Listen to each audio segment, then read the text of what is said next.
the topic today. So today I'd like to talk about intermodal logistics. What's the meaning of intermodal?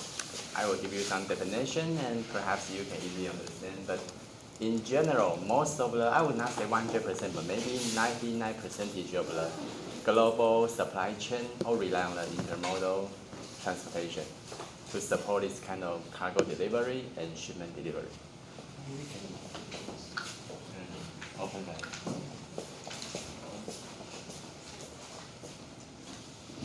And today I will talk about not just for the motor carrier, actually I bring more regular. I will give you some introduction about the truck, and also the railroad, and some like the inland waterway. Also we will move a little bit, talk about the China's One Belt and One Road to see what's going on in recent years. So perhaps we will cover this material. But today I would like to follow a little bit on last week. So last Friday we mentioned environmental pollution, which really affect the whole, not just, mainly most of the factory mainly dealing with the economic development, but they may not really care about the environmental protection. So many countries start to talk about this issue. So this news occurred a few years ago, and during that time, the Vietnam started to sue Taiwan steel firm. Here is the following report you can check. Today I would like to share the other news. So the first news is to kind of follow the last week's slides. Just let you know lots of the similar events occur around the world. And you can see like the still kind of debate, like some countries they always think about like how to balance the economic development versus the environmental protection. It's not that easy actually, especially for us, lots of like the developing countries. They need economic support. So that's the issue. But today I'd like to talk about another still following issue. So we keep talking about lots of weeks about the online e-commerce start to build physical stores. And you could see I share lots of news for you, like most of the physical stores tend to close or reduce the size. Even for yesterday, the bonus representation, he mentioned like the Zara even closed more than 1,200 stores, physical stores. So this news is another kind of like threat and challenge. So you could see like the Amazon, as I mentioned last week, like originally they start from like just e-commerce, and then they merge the Whole Food to launch their physical stores. And start from like 2 years ago, they even expand this kind of service. So let's see what kind of service and let you think. Does this work? And how the physical stores to survive. So this is first news I would like to share here. We call the curbside service. Put down your laptop and head down the street to visit Amazon. The tech giant is expanding further into the grocery business with new brick-and-mortar convenience stores. WSJ's Laura Stevens joins us now with more. Hi, Laura. This is a big push for Amazon into this area, but has it been rolling out and testing this service for several years already? Well, so it's had its fresh business for several years, and that's, a delivery business where they're actually bringing groceries to you for a set fee, separate from the Prime membership. It was a $299 fee, which is just introduced to $15 a month on top of a Prime membership. So, that's been a service they've been testing out. It's logistically complex because, how do you keep ice cream cold and everything as you're doing deliveries? So that's a business they've been looking at for a while now, but now they're looking at getting into actual brick and mortar stores. So where will these brick and mortar stores be to begin? I'm assuming Seattle, but do they plan to roll them out nationally? And will there also be a drive-up service? Right, well, so, the one location that we do know about that's been reported actually by GeekWire is a location in Seattle where it looks like, that's a location where they're going to have, people will be able to drive up, have their groceries delivered into their trunks. And as they're coming in, a license plate will be scanned, and that'll ensure quick delivery service of between a window of about 15 minutes and 2 hours. And so, those will be one type of store. The other type would be more like a small market in the style of Aldi or Lidl or some of these discount retailers, a dollar store type thing, where you'd have a lot of fresh produce and stuff in the actual store. You could order with your phone or on an iPad to get kind of, more packaged goods or things that can be shipped to you that same day. All right, now this has clearly become an area of white-hot competition among online retailers. Walmart, Safeway also want to get in on the action. But it seems like it would be a difficult one to scale because these are perishable goods, right?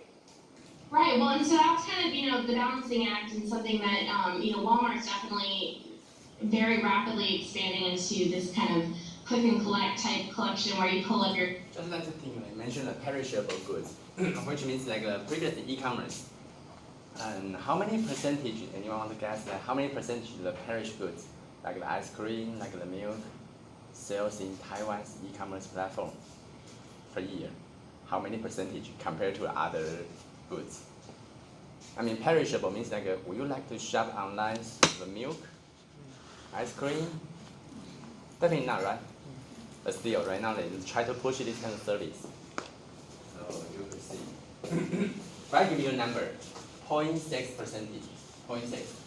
So which means very few percentage in Taiwan right now, but they try to enlarge the market share rate for the perishable goods.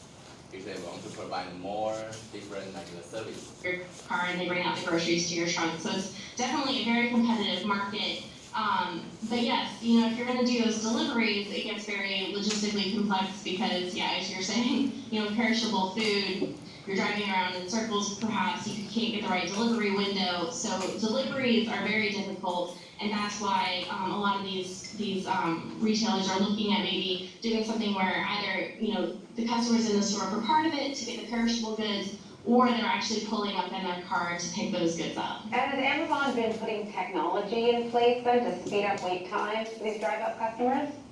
Yeah, I mean, nothing's actually in place yet, but they're definitely looking at, something to scan your license plate as you pull in, so it'll look at, making sure that they know who you are as soon as you pull in and bring out your order very quickly, hopefully within about 5 minutes.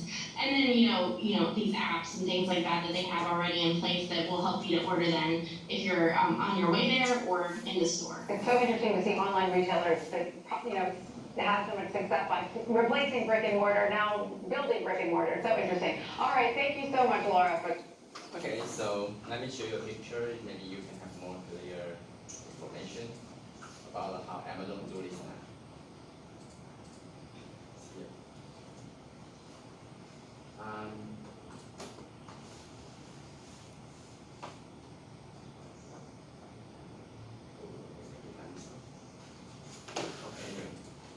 So it's very common actually in Eastern Hualien. In general, most of the rural area, they may not have so many physical stores.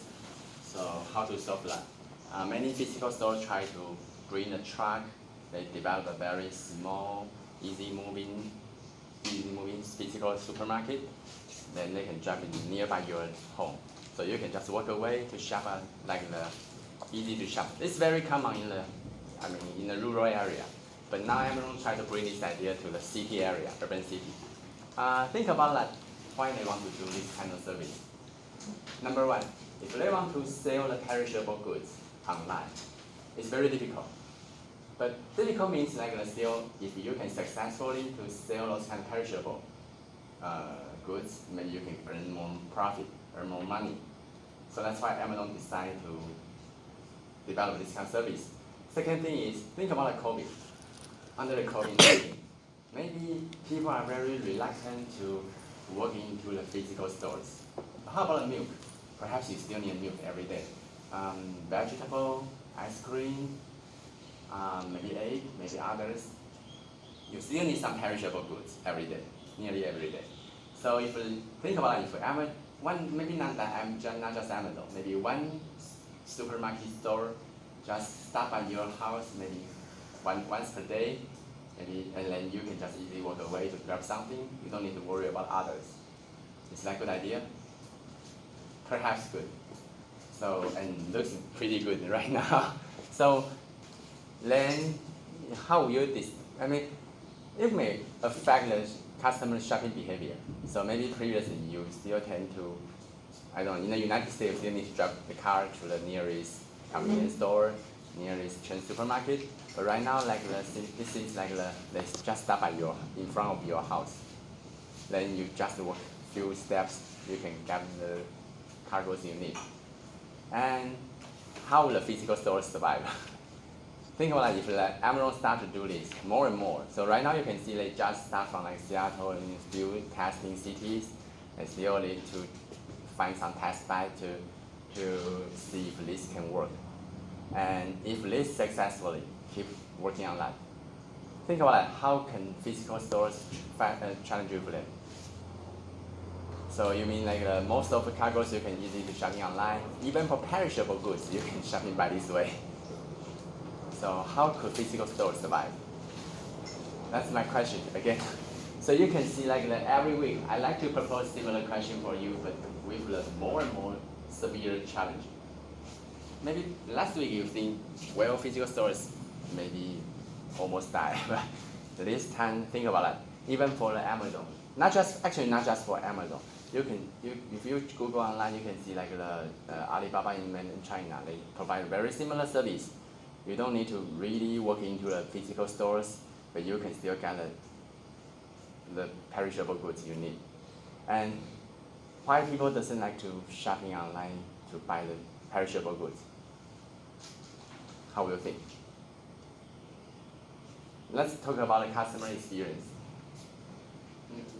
Please show me like any reason you don't like to purchase the milk online or ice cream online. But actually, one of my good friends, actually, he's my school junior. Right now, he is the sales manager for Haagen-Dazs in Taiwan. They mainly want to push this service, so they do a lot of effort to successfully deliver ice cream to your home, just through the online shopping. But I mean, like, think about it, why customer doesn't like to purchase the perishable goods online? Maybe you don't know when they will arrive. The quality, perhaps you do not really trust with that. Lots of reasons you can list it. But right now, if this kind of service, perhaps customers are willing to accept this kind of like service. Because they just move the truck with the movable like the supermarket, stop by your corner, then you can easily to purchase that. So my simple question, first, today, how the physical stores, think about how the physical supermarket stores survive. If this kind of service just become more and more popular, and most of the e-platform, e-commerce system like to pursue this. When we start from talking about cost, so perhaps this we can say this a new moving supermarket and versus the traditional, conventional physical stores. Whose cost is higher? This one? Or traditional one? Okay, this one? Perhaps. Why? Because we need the transportation costs. Hmm? We need the transportation costs. Okay, very good. Transportation cost you need here. We need to hire a truck driver. We need to maybe simplify to revise the truck device. But how about the physical stores? Still need to rent a space, hire some workers to help you, and you need to care about a storage place, inventory place. I would say yes. So far, this kind of service cost still higher than the conventional physical stores, just because they haven't reached the economic scale. So if you think about it, if they have just 1 or 2 trucks, maybe the cost is still very high. But if they have 100 trucks around the country, maybe in the United States, maybe if they have 10,000 similar moving supermarkets, maybe the cost structure will be significantly changed and decrease. So far, yes, their cost is still very high. Even in Taiwan, we have the 2 or 3 supermarkets try this way. 1 to Yilan, 1 to Dalian, and they told us like the cost is still very high because they haven't reached the economic scale. Just 1 truck bring some cargoes, and sometimes if you cannot easily to supply with that. But if this service start to increase, definitely physical stores will facing some challenge. So Anyone give me some strategy? If you were physical stores, how will you fight with this kind of service? To the same. I provide this service. To the same They way. are provide this service. Provide a similar service again? Yeah. Yes, maybe possible. So some physical stores tend to provide like the, think about like, you can imagine like in the future maybe every supermarket becomes a Pizza Hut. You just order something, they can easily deliver it maybe within 30 minutes. In Japan also, they recently start to provide this kind of service. I mean, physical stores, traditional physical stores. Just because if they don't do so, under the COVID threats, like a pandemic period, customer may, even you open the door for the whole day, customer may not willing to walk in. That's the problem. They even don't want to leave their house. So you better to think about how to reach your customers rather than just wait for their coming. That's the main problem. So this service is the first challenge here, and just like you think, I don't have any clear solution for them. Looks like very challenging issues there for physical stores, and so far we found a trend. Although the percentage, so far online shopping maybe still less than 20%, which means like nearly 80% still rely on physical store shopping. But I'm not so sure. After 5 years, maybe something will change. But just want to let you know, maybe physical stores manager tend to think about like how to provide a different service to I don't know, to stay here or like fight with them. All right, the second news I would like to share here is we start from 2 years ago. We just see 2 years ago what happened in Nike, and I want to discuss with right now this year. So Nike do something to make sure they can earn enough profit. So 2 years ago they have a severe drop down for the profit. Let's see what's going on. And then I will share the news with this year. They do something different so make the profit earn a lot again. Alright, so let's see the second news I would like to share today. So we start from this is 2 years ago. 2 years ago, Nike severe they found like they make lots of lose. In tonight with Nike. The stock fell sharply in initial late day trading after it reported earnings. On the surface, the Dow components quarter looked pretty good. Profit and revenue both rose, but a key metric there that the world's largest sportswear maker uses as a gauge of future demand slowed, and investors didn't like it. Here are the numbers. Nike earned 73 cents a share. Wall Street expected just 56 cents. Revenue for the quarter came in at more than $9 billion. But that gauge of future orders was below forecasts and weighed on the stock initially. Dominic Chu has more on Nike's results. Another earnings report, another beat by Nike. They beat, of course, when it came to the profit number, and they beat when it came to sales. But this time around, the weakness in Nike stock in the after-hour session came because of the indication of future orders that Nike has on the books. Now, this is what people are going to order in the coming months, so it's an indication of how much business Nike will have down the line. This time around, Nike showed some real weakness in those futures orders. They came in below expectations. But even more importantly, they came in below expectations for certain key markets for Nike. And that is North America, obviously with the US and Canada, but then of course in China, and then the emerging markets as well. Those areas of weakness are seen by many as perhaps becoming a little bit more of an issue for that company down the line, and that's the reason why those shares are down in the extended hours trading. Remember, they were already down about 11% over the course of the past year-to-date period and the last 12 months, so those futures orders really taking a dive for Nike shares. For Nike Business Report, I'm Dominic Chu at the New York Stock Exchange. Okay, so then now so this is what happened 2 years ago.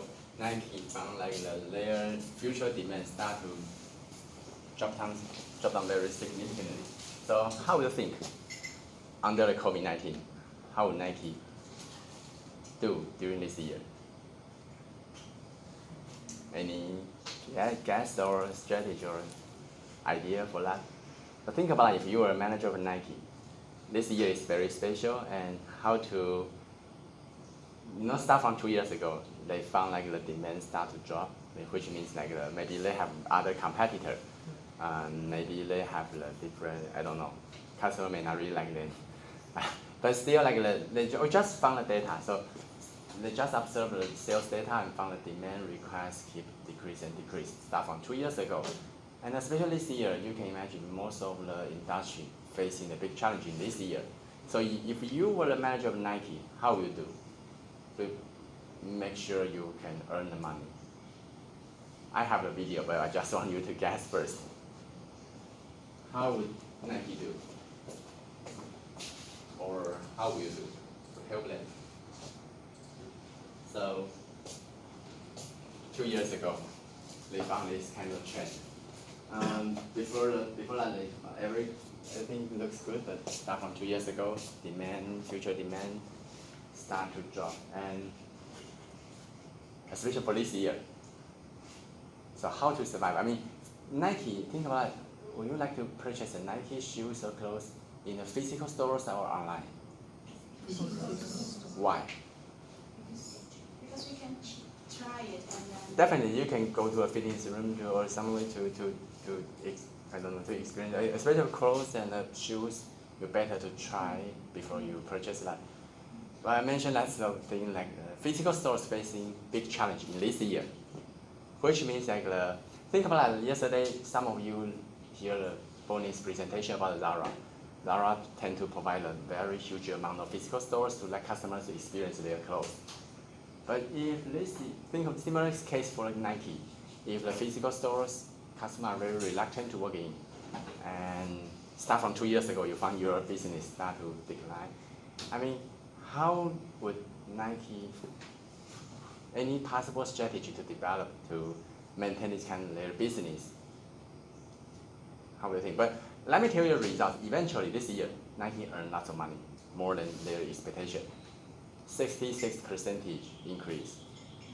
So before we see the results, I would like to quickly discuss something.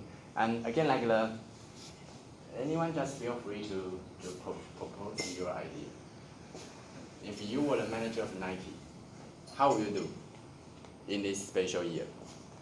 I mean, especially for lots of physical stores that, I don't know, maybe closed, maybe may not be easy to maintain the business. So how would Nike do? Or how would you suggest Nike do to survive in this year? I mean, most of you agree, like if you want to purchase a Nike product, you better tend to go to physical stores.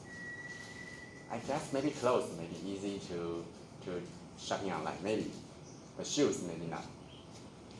So, any possible strategy? No? Yes, please. I'm not sure, but in my opinion, maybe they can be more strong, innovative, or how to say make more creative design to attract the customer interest on their product, and then put more money or cost on the advertisement or something. And actually in Indonesia we have one e-commerce. They provide like a profit. They provide when people buy the product from internet from their website, they can choose 2 products. Okay. And then 2 different products is okay, and then they will deliver it, but for the customer they can choose it.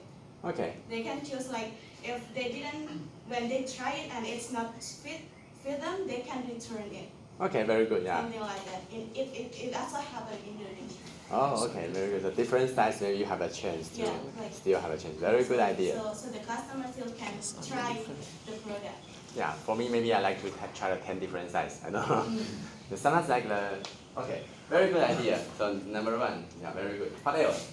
I mean, think of if you're the manager team over the, business team for Nike. I have lots of friends working in the Nike. If you are highly interested, I highly recommend to apply a job there. Their headquarters in Taiwan is in Taichung City. And the leader is from United States. The entire team, they always think about this kind of issue. So I remember their manager always proposed a similar question for my friends, where will our business drop down? How to increase your life? So they try to always stimulate and try to think about new ideas. So similar challenge this year, like the COVID-19 and physical stores will tend to almost, I don't know, I would not say die, but almost nearly die. And customers, especially for Nike, tend to walk into the physical stores to try. So how to make sure Nike can survive in this and maybe next year or next few years. So, and we have a first very good strategy, like perhaps still provide online shopping, but give you more different size to try. So maybe the delivery man need to wait for 5 more minutes to wait for your, I don't know, maybe after choice, maybe they can return one or both of them. So which means the logistics cost will be definitely high. Yes, please. They can hire influential people and world famous sports people that are such as Ronaldo, Messi to advertise for them.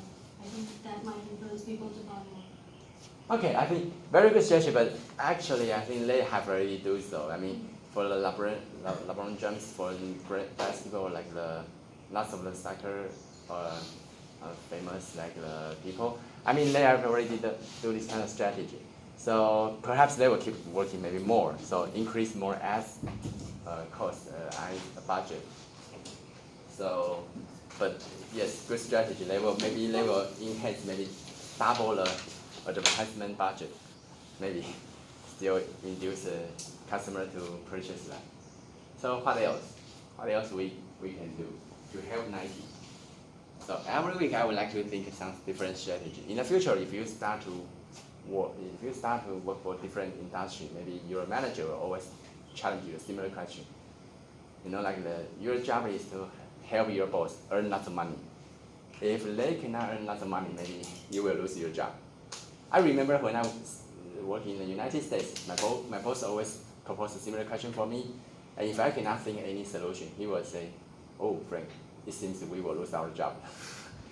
You know, like similar to that. So we always try to think about different new strategies to stimulate customers to buy our products.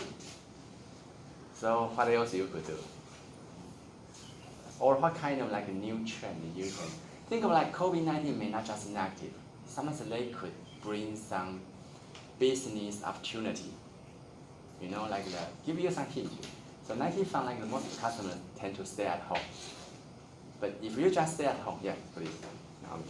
Maybe it sounds funny, but maybe they can start produce some like home pajamas. Okay, we're back to the pajama issue again. Yeah, perhaps. Very, I would not say like but yes, they found like different thing. Like they found customer always stay at home. So which means like the customer may have, especially in the United States or in the other European country, they use they don't need to work into a real office. So they always work online and maybe they have lots of time to stay at home, which means like they still need to do something at home. So Nike start to think about this issue and they develop some different strategy. But not provide a pajama design. And maybe that's good for the Halloween. I don't know. And okay, please.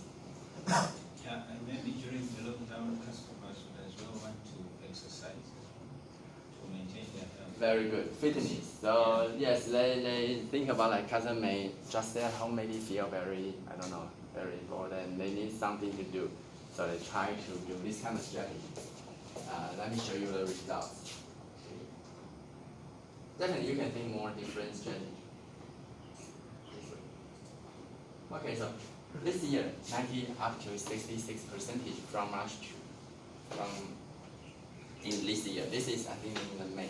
So they found like the business report shows that Nike earned lots of money and profit. So let's see how Nike do. Well, obviously, Nike is going to take a hit this quarter based on revenue fall off, profit fall off. How big a hit, and is there a number that would surprise you to the downside or surprise you to the upside? Sure. So, look, I think it's a good question. The street expectations for what it's worth right now assumes sales at Nike will be down about 30% year on year in the fiscal fourth quarter.